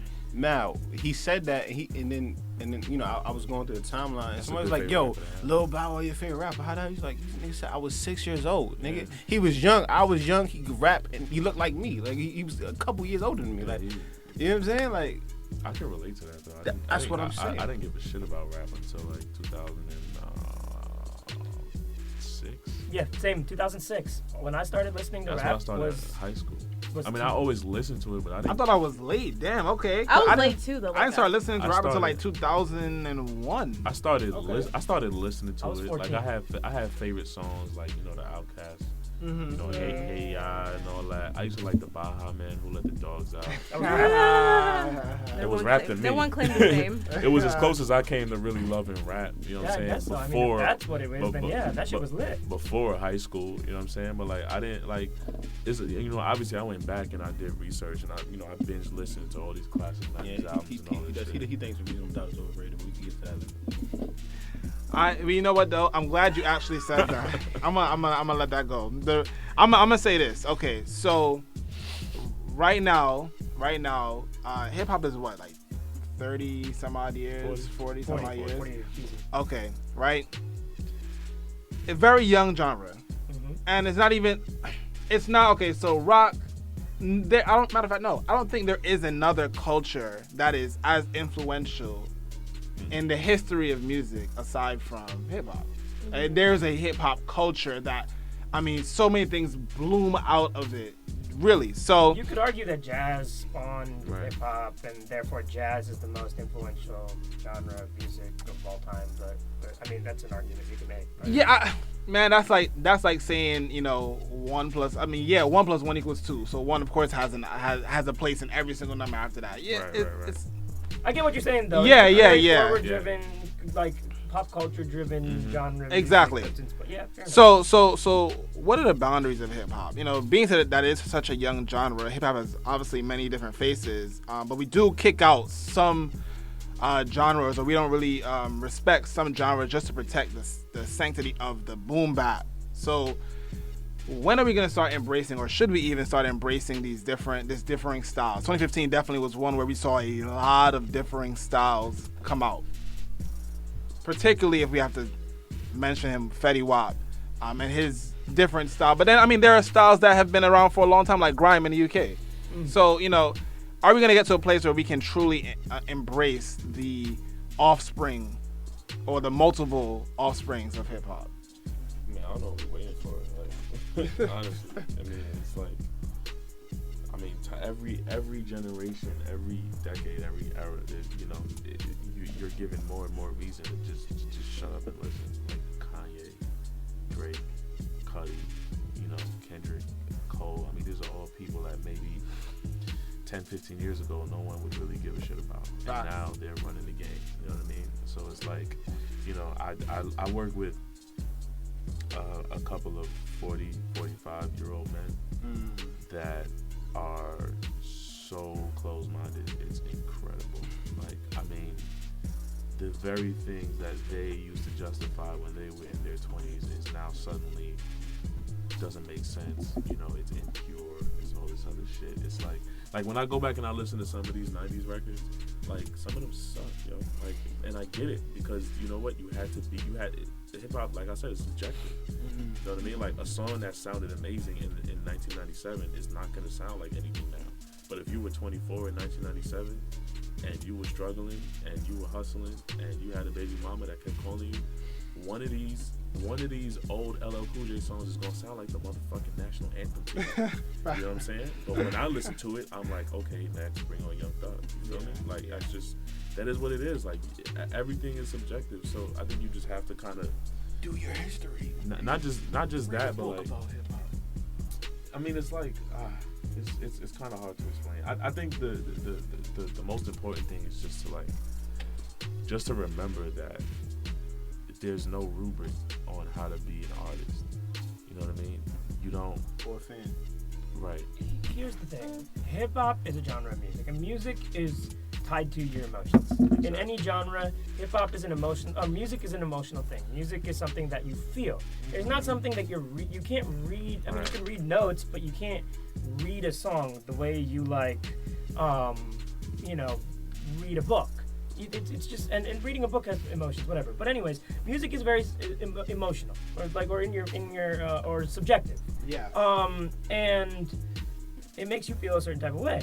And so there are two types of music that'll always resonate to you. The music you grew up with, like the music your parents sort of had in the background, that'll always have a special place in your heart because you were a kid when you were listening to that. And so it hits you as like a kid. It reminds you back of a time when things were innocent and where you didn't have responsibilities, etc. So you'll always have a certain type of connection to that music. That's why a lot of people, like a lot of hip-hop producers, sample soul records because that was what their parents were growing up on. Whether they thought it was the cool music later on or not, that's just what has a special place in their heart. The other music that you will really resonate with is the music you listen to as a teenager with the kids around you. Because that's the music that when you broke away from your parents and you like formed your own opinions, that was the people who your peers are the ones putting you onto that music. And that has a special resonance to you as well. So the music from an earlier time that your parents aren't going to put you up onto or that you didn't grow up with isn't going to have the same weight in your mind or in your heart the way these other music will. The music of today does. And that's just the reality generation by generation. That'll always evolve. That'll always change. And so, I understand why people are maybe upset that like a rapper who makes the music that Vince doesn't have the same reverence for like I don't know, the Clips or whoever Vince Staples allegedly doesn't have a reverence for, but or Talib Kweli or whatever. But that's just not what his parents put him onto, and that's not what he grew up on. So if you went back and did the research, which he has talked about doing, by the way, you can read the Who is Vince Staples, and he talks about Michael Uzuoro putting him on to different styles of music, different artists like Pimp C's and Mac Dre's and Sugar Free's, etc. So he might be up on them the way I had to Wikipedia artists to find out about hip hop as an Indian American kid. That just wasn't something that like I was going to find out from OGs. It just wasn't like part of my background. I went to an inner city high school, but that means I was up on like the snap rap era, which is Lean With It, Rock With It versus Laffy Taffy was our Coke versus Pepsi. I went to high school in Boston, but like.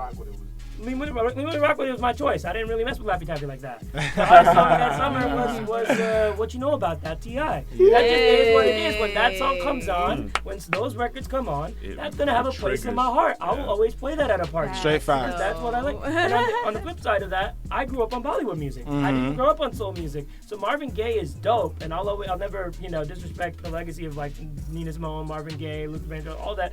But play some A.R. Rahman, play some like Bollywood 90s shit, and that's going to get me excited. That's what I know. I grew up on Calypso. And I was just going to say that, I grew up on the Temptations. Well, I didn't expect that from you. Really? I didn't know. Yeah. But no, I grew up on soca. I grew up on dancehall. I grew up on reggae. I grew up listening to 1190. I grew up listening to a lot of stuff, right? And I wanted to bring this up, Dharmic being an Indian American, coming from Boston on top of that, right? Diversity in hip hop obviously will always be at the forefront in any conversation that you have, because too many fans, to people from on the outside as well. Matter of fact, let me rephrase that.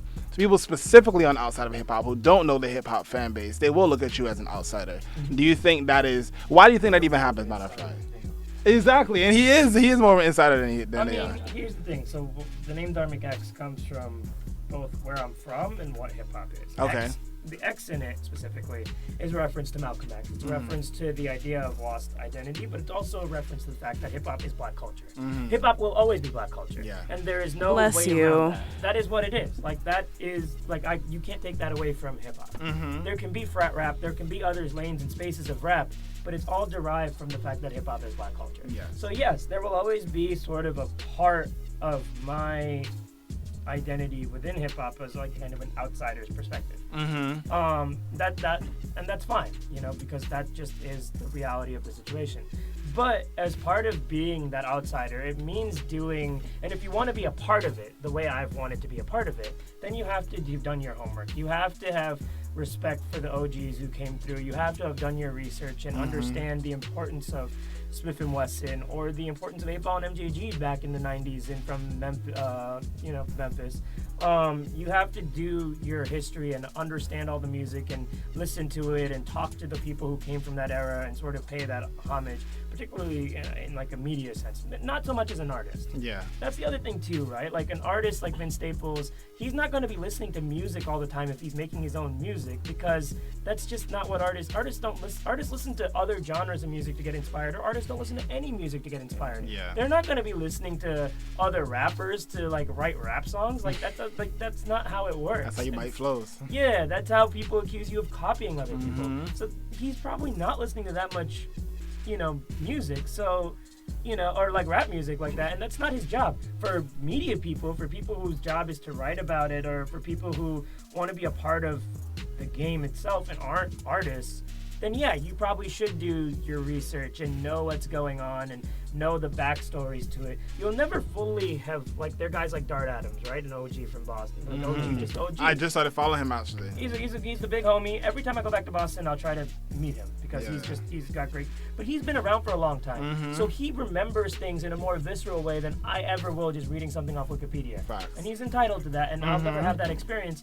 But it's in time you will. In time. I'll have my own memories and my own experiences of my era, but I won't have that moment in the '88 or '92. Of course not. Because I was born in '92. So it is what it is. But yeah, to go back to the identity, I mean, hip hop ultimately resonated with me because it was welcoming, because it invites people in. It's a community and it has a community aspect to it, and I've always felt welcomed in by it. Yeah. But at the same time, I think it's important to note that I will always be an outsider because that is just the dynamics of the culture. Do you feel like you have to work harder, know more than someone who is blind? I think I felt that way growing up, actually, when I started getting into hip-hop. But maybe that was just my mentality with everything, though. Like, I would listen to, what everybody else was listening to, but I would always go back and, like, be listening to, like on my phone, on my iPod or whatever. I'd have, like, Big Daddy Kane, but I'd also have DJ Khaled. Like, I'd just be listening to them, like, on shuffle. And, I made that my responsibility in a way to sort of know as much as I could about everything so that I just knew and knew more than the people around me. And maybe that's just a mentality. Not everybody has that mentality. I'm like that too, I understand. That was just how I approached it. So your boy said not from the 90s, from the 20s. That was the most amazing quote of the whole week. Because you know what he was referring to, right? He was referring to a block. He's not referring to the 2000s, and he did it in such a way where people could misinterpret it. Yeah, the wordplay is lovely. What was the best tweet from that whole? I know you was looking at the best tweet was the Sugar Free one. Nah, the best. You talking about Vince Staples? The ludicrous one. No. The best tweet was. It's great. Nigga, I was 7 when I forgot what he said, but I don't remember how he started it. But he said, in 1990 something, I was 7 years old, and Toy Story 2 just came out. You niggas think I was really worried about rap? Yes, he did say that. And that was so. That's so real. It's like, yo, I did it. Like, people always feel like I'm saying something blasphemous when they mention an album. I know you respect that because that was you. I remember. Yeah. Like that was like I was listening to the Backstreet Boys. Like I was listening to Radio Disney. Like I didn't give a fuck about the fall of Rockefeller. But Vince Staples said he never, and that's the funny thing about Vince, because he's just the hood dude. At the same time, he said he never listened to a Backstreet Boys album. Yeah, he never listened to an NSYNC album. Yeah. He never listened to the girl group, Spice Girls. Never listened to a Spice Girls album. Really? Which is real. I've never done either of the three either in full. So I've heard records obviously, but I didn't listen to any of the three. That's real. I was just very sheltered. Like my parents are immigrants. Like when they first when they came here in the 80s, hip hop was a very volatile thing to be a part of. Ditto. It was crack rap, it was violence, and all of that stuff was ubiquitous. Throughout American society. You grew up here in New York? Yeah, I grew up here. They came from with the West Indies, Grenada, Dominica, wherever. Gotcha. So, their big thing was keeping me away from all of that. So I'm over here listening to Billy Joel and, Norah Jones and Justin Timberlake. Like, the first rap record I really, really, really ever, had on repeat was This Can't Be Life by Jay-Z. And that was mainly because I just had a personal experience that song really, resonated with. But it's not like I came here like, oh, this new old album is out, let me go download it. Like, I happened upon that song. Like, that wasn't even something that I sought out, so. Y'all want to hear some funny ass shit? So 103.5 was probably the most listened to radio station in my car up until about 2000. Wow. Yeah. I went to middle school in Coney Island, and I was like, yo, you know what? I think like my 6th grade going into 7th grade, I was like, you know what? I'm gonna buy my first rap album. I was on Nostrand and like Newkirk, and I bought. Oh yeah, that's where I used to live. And I bought a bootleg Eminem. Slim, matter of fact, the Slim Shady Project. Oh. Right? Cool. I went in the crib. I ain't know nothing about this shit. It was unedited. I'm in the crib and I'm playing this shit loud as hell, bro. My father had like the old school megas. Yo, I had that shit on crank. My mother was just completely ignoring the whole thing, and I was like, okay. Looking back on it, I'm surprised she ain't slapped me to next week. But I couldn't play dirty rap records in my crib. Same. Neither could I. I don't know how that flew. I could barely play the clean one. Not only that, I have a younger sister.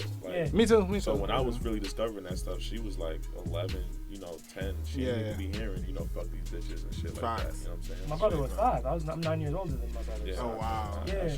I don't curse at home still. Really? Oh yeah, I can't curse at home either. My mother will I don't slap the shit. Yeah. I still don't. I'm 27 now, so fuck that. I mean, I'll be 30. My mother will still slap the shit out. Like growing up was way different for me. Like my mother had my brother, which she had me when she was older. Yeah. My brother's literally 20 years older, but he Wow. He used to be in the crib all the time. So growing up, for me, it was like all I used to hear was, "Hey, you get off my clap." I used to I remember hearing Ladies Night. I remember hearing Nate's freestyle.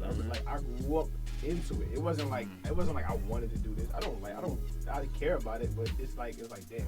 I kind of gotta do it. Because he used to make beats, so he used to take these. Damn, so yeah, he was in put them on the beats, put them on his beats and stuff like that. He used to try to rap as well, so he had his own flow. So I grew up on Bad Boy. You were exposed to it. I was exposed to it like completely early. Yeah. And my mother never cared that and he used to give me like cassettes. Right. And so he used to also bootleg. So I used to have like a. Yo, what didn't your brother do? Exactly. To this day, he still does everything. Like he's making shirts for the thing. Right. So I used to have this whole box full of like everything, Noriega, Rough Riders Value 1. I had this whole box full of every cassette that came out in the 90s, and I listened to every single one, like from 1995 to 2001. So it's not like I want to do this. So it's funny that when I hear other people say that they couldn't listen to it. So my mother didn't care if I played it loud. My father did when I used to go to my father's house. I remember I had a Ludacris Word of Mouth CD. I didn't know my pops was home, so I would go in the shower, whatever. 12 or something. I play I forgot which song it was. If y'all ever heard Word of Mouth, everything in it, holes, bitches, everything. Yep. So I played dumb loud. Shower. What the hell is your yo, turn this shit off. Came in, broke the whole CD. Oh, wow. Damn. Damn. I mean, crazy. Yeah, my first real experience with hip hop, like at least being a part of the hip hop community, wasn't until I got to the FBA. So when I first Douglas High School in Harlem, that's where I went. And it's funny, we both went there, but I didn't meet you until after. But whatever. When I first got to that school, that's when Jim Jones popped off. That was a huge, like it was like, yeah, Jones pop off. Yeah. Dipset, Jewel. Yeah, that was everything. I didn't know what to do. Like, it was too much. Like, literally one night I went home and everyone was chilling, and when I came back the next morning, everyone was screaming, "Ball!" Like, I didn't know what was going on. And I heard someone singing the lyrics, so I wrote the lyrics down on my hand, and I went home and I Googled it, and that's when I heard about Jim Jones. That's how I discovered We Fly High. Oh no, that's definitely the story of the year for the Encore Radio Show. Definitely story of the year. So, and this is actually directly how I got into hip hop, because when I wrote the lyrics down, I went home and I Googled it. It was on xxlmag.com. It was the first link that came up. Fly High. And they used to have a column called Bangers. I don't know if they still have it. Yeah. But Bangers is where they used to hear every hot new song before it hit radio, before there was a video. Like, that was like my hot new hip hop. You know what I'm saying? Like, that's where I went to see. So after that night, when I Googled the lyrics off my hand, every night after that for the next year, I would go on that Bangers page and see all that. And that's literally how I got to. So I used to come to school the next day with like these crazy records on my phone, because I would see the record on XXL. I would see the record on XXL, and then I would go LimeWire it. Throw it on my SanDisk MP3 player, and I'd be on the train listening to like all the Fabulous singles and shit. But they didn't even hear radio yet, so I'd be singing on the train, telling my friends about it. And I kind of got the reputation, like, in my class of being the kid that knew all the songs before they came out. Yeah. But it wasn't really like that. I just knew where to go. You know what I'm saying? So that's how I got into it. Yeah, that's what's up. I mean, that was how it was for me too. It was DX and all hip hop eventually. Right. But yeah, I mean, I mentioned this on Twitter. Like, obviously, what you know is remember Hip Hop Game? Huh? Hip Hop Game. Hip Hop. Yeah, I do remember hiphopgame.com. Before the tag, when it was popular. I wasn't on it when it was like that, but I do remember it. I mean, the first CD I ever bought, rap CD I ever bought, first CD period I ever bought was Jadakiss The Last Kiss. That was the album he put out in 2008. That was such a good album. It's a good album. 2009. Yeah. That was Cartel Gathering, bro. Yep. Cartel Gathering, the back and forth with Styles. Yeah. Bruh. Man, that album was amazing, but that was the first album I bought, physical like CD I bought. That just is what it is. But, you know, kind of putting both two things together here, what really made me like a hip hop fan in earnest, what really made me feel welcome completely was this one record in 2008. And then it'd be this album and Carter 3 was the only two things I was listening to for the summer. Carter 3 is a classic. I'll swear by it. No, it is. No, I bought it too when it dropped. Y'all think the Carter 3 is a classic? I agree. No, it is. We'll go there in a minute. But the other album and the song was The Third World by Immortal Technique. And that was because he was talking about shit I could relate to, that I knew that my relatives and my world, that's where I'm from. The third world. Like, I'm not from the third, it's the third world. So I've seen the things he was talking about. I've read about the things he talked about, and it had a connection to me. I'm a brown kid in a post 9/11 world. It was real. It hit home. What he was talking about hit home. That's my favorite rapper. Because of that album and because of his work before that, that's my favorite rapper. I've been on the phone with Leo Cohen. Leo asked me, "Who's your favorite rapper?" I said, "Immortal Technique." That's just I'm not afraid to tell anybody that's my favorite rapper. And that you can't take that from me. And I think that goes back to what Vince is saying, that your experiences personally make you the rap fan that you are, and you can't take that from somebody else. They can appreciate the eras and the histories and do the research and all that, but what they like is what they like, and why they like things are why they like them, and you can't take that from another person.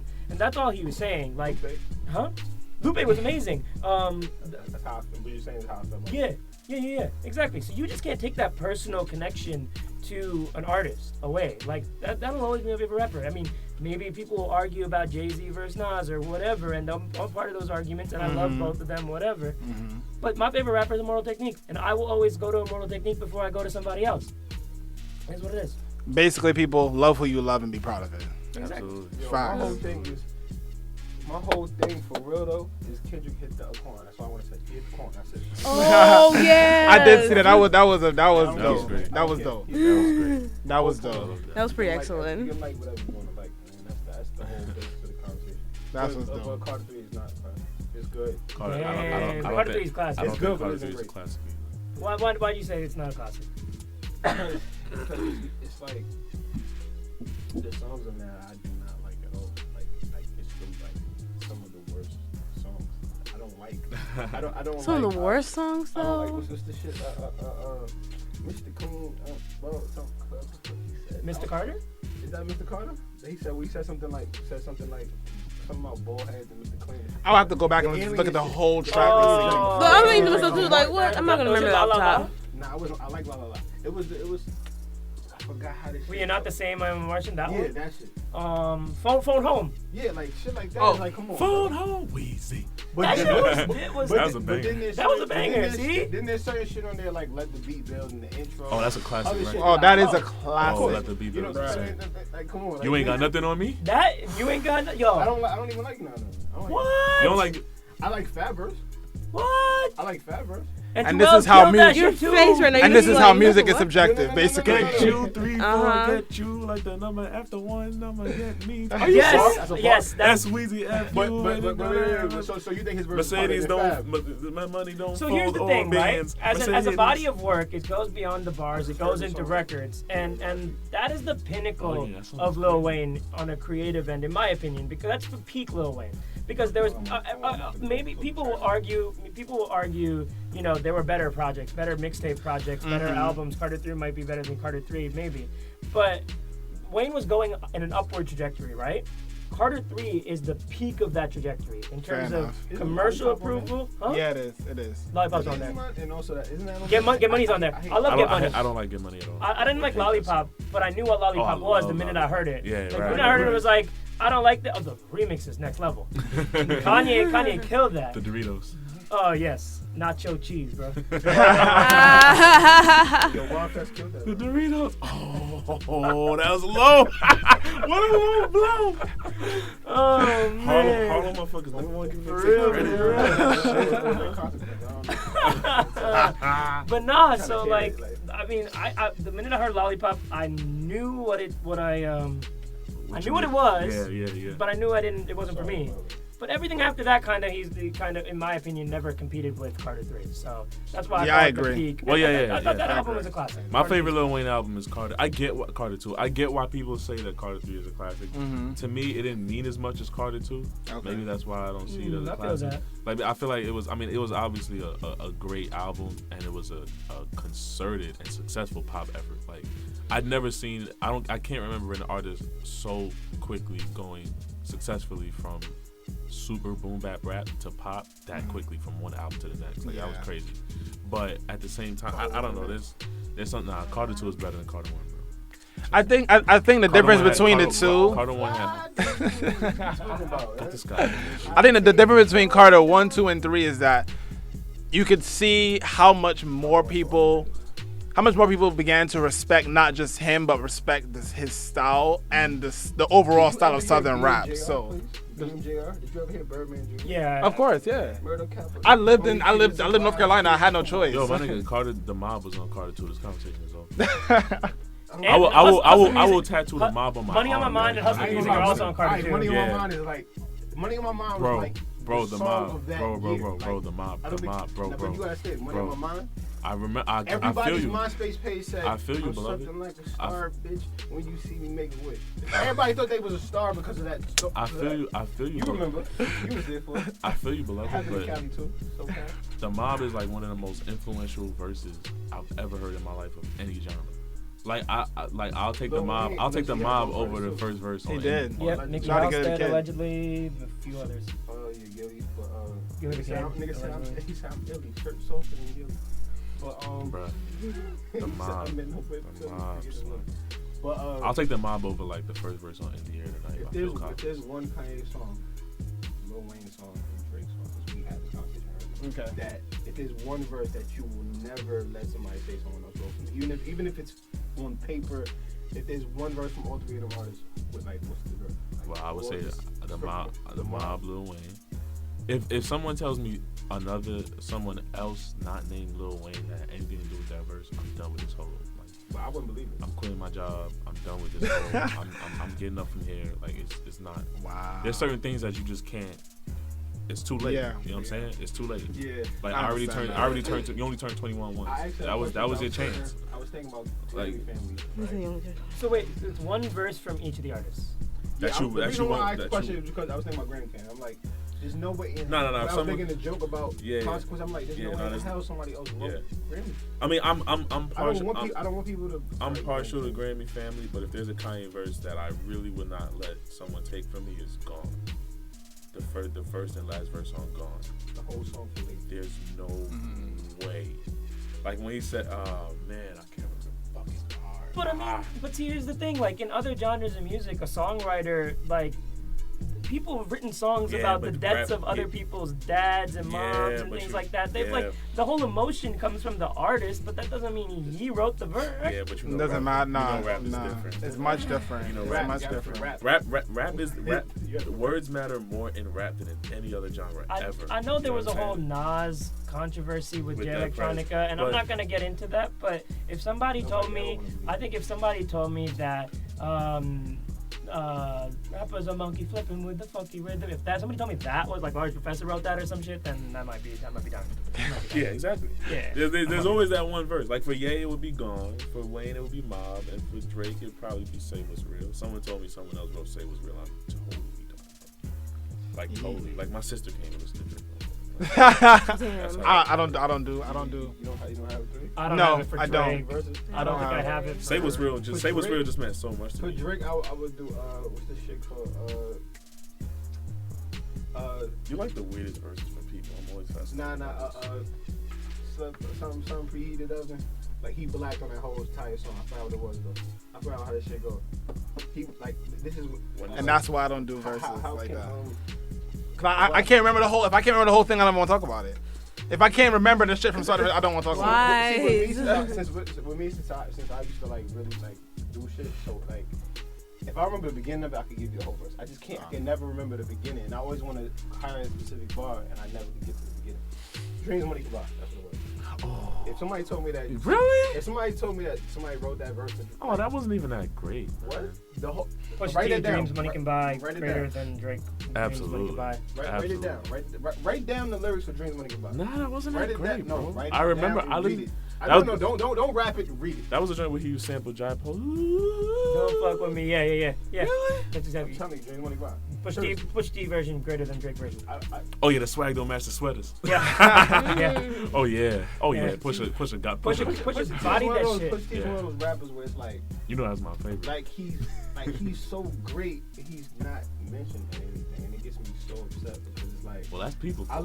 Because he rap better than just about everybody. Yeah, but and I listen to like the clips I was doing, it's like having a whole different spectrum of shit and stuff. Yeah. The next question is the last question. Let's not bring up Pusha T. Next question is the last question, and it's one that's more so focused on the social aspects of hip hop itself and the social aspects of the hip hop culture.